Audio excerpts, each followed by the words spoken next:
It is a gorgeous day here in the city and I will not let it go to waste, okay?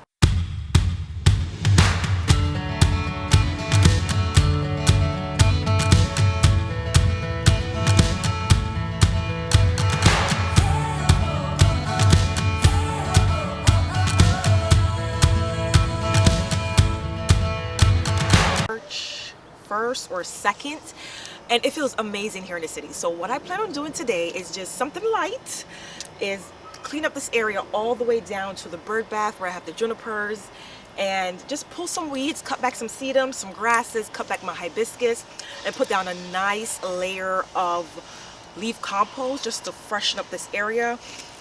Also, when I replanted this area last fall with the Matrona sedums, we had a horrible like frost heave, I think that's what you call it, where the soil freezes and it it pushes the plants, the root ball out of the soil, and then once it defrosts, it just sits there and the soil itself sink, or like it settles.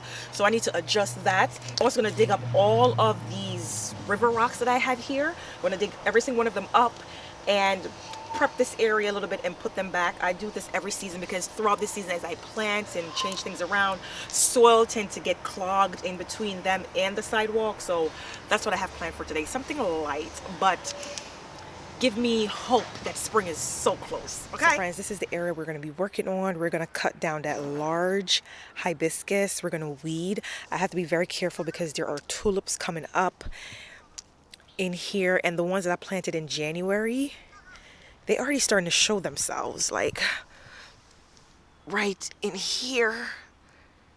There's one right there. I mean, they're coming up everywhere. I also have alliums in this area, and I would like to, well, I'm going to prune the hydrangeas that I have in the back here, cut down this grass, and cut back this sedum. As a matter of fact, I would like to move the sedum. I'm just not sure where I'm going to put it yet and divide it. It's been here for about 3 years.